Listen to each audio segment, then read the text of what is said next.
Alright guys, looking at today's lesson, we don't really have much to talk about. We're looking at parallels and transversals. Looking at the different outcomes, so if you might join us for our lesson today, that would be most wonderful.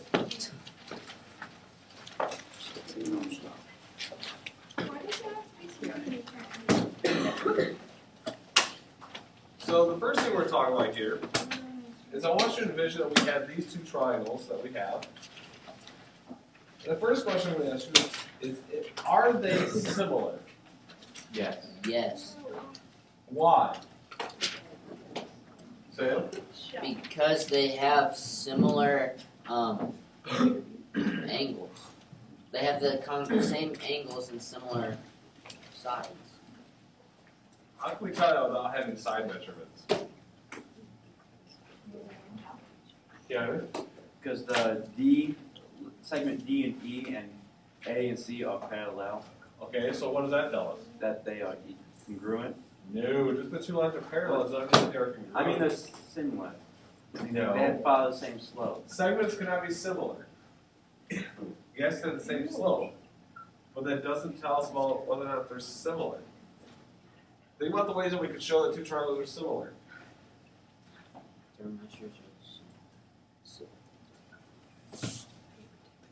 Think about the three ways we discussed yesterday about how to show that two triangles are similar. Sam? They have congruent angles. Which angles?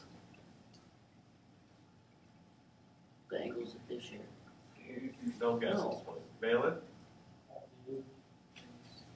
Because why?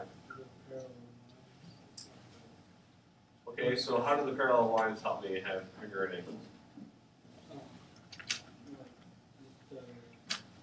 The corresponding angles plus the sharing angles. Alright, good. So we're sharing angle B, so there's one angle.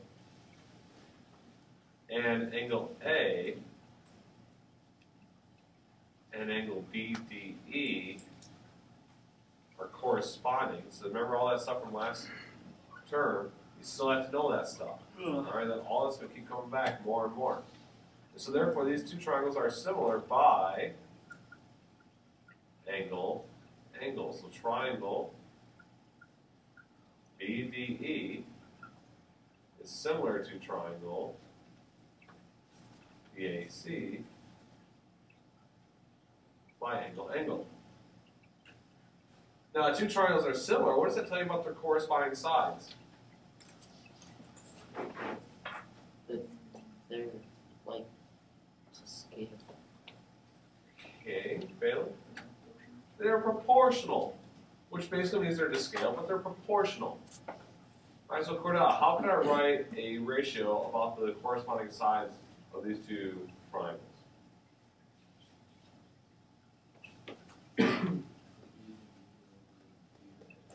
All right, so the ratio of BD over BA would equal what other ratio? BE. Now, what's really neat about today's lesson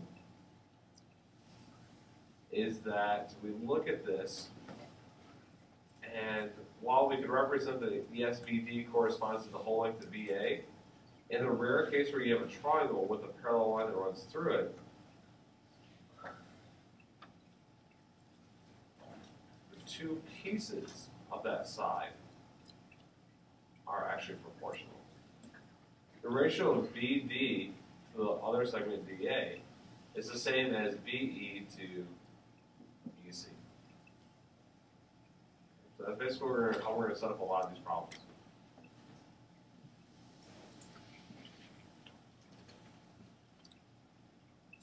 I want to come back to this. I want to practice that concept a little. I'll just keep running.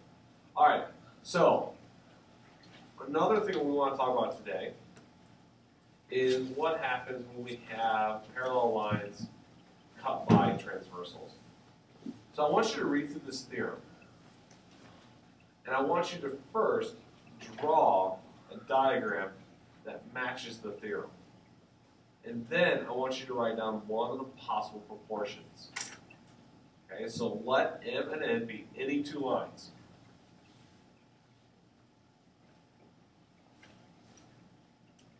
Let R, S, and T be three parallel lines for which M and N are transversals. And then R, S, and T cut M and N into proportional parts. So take a moment, and I want you guys to do your best to draw a diagram that matches that theorem.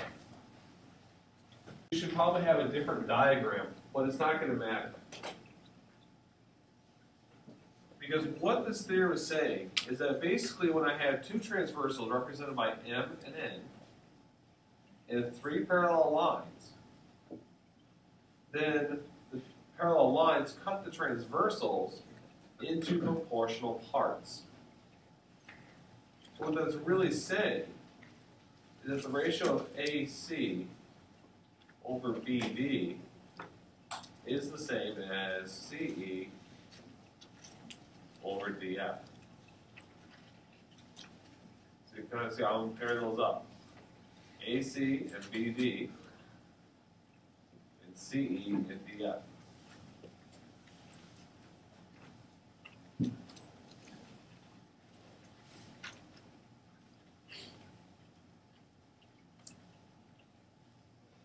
Now I want you to try another thing. I want you to take out your regular notebook paper. You don't really need to. Just do it right in front of your clothes. Okay? Two things you should notice about the blue lines. What do you notice? Think about geometrically. What do you notice about the blue lines? They're parallel. Okay, that's the obvious. Okay, so they are definitely parallel. Well, what else is special about the blue line? Yeah, perfectly straight. What about from one blue line to the next? Evenly. Yeah, they're evenly spaced. They're equally spaced. So each of those lines are equidistant from one another. Now this is really interesting. So what you're saying is that if I have a bunch of parallel lines that are equally spaced, think about parallel lines. The red line on your paper, the margin line, what is a word that we would call that geometrically?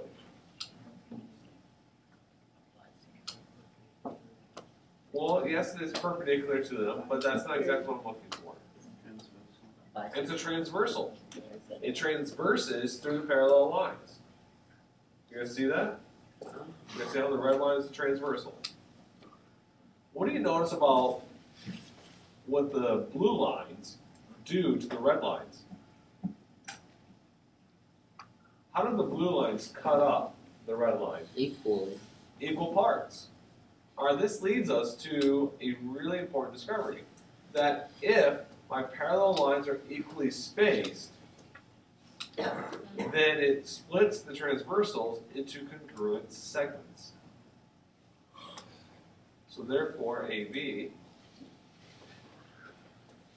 would be congruent to BC.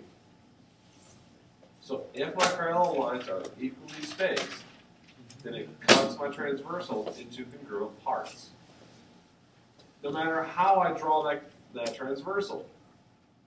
So if you were to draw a diagonal line down through the page and I gave you a ruler, guess what you would find out about DE and EF?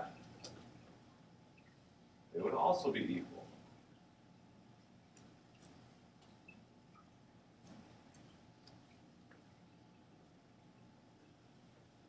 So we get this. So right there's the three basic ideas for today's lesson. All right, so now let's get into that and see it here. So again, just to kind of reiterate, if the three parallel lines are equally spaced, then they cut the transversals into congruent parts. Okay, that's the big idea. Yes, Shania? Yeah, they're the ones that cut through the parallel lines. So that's our big idea. If our parallel lines are equally spaced, then we cut the transversals into congruent parts. So take a look at number one.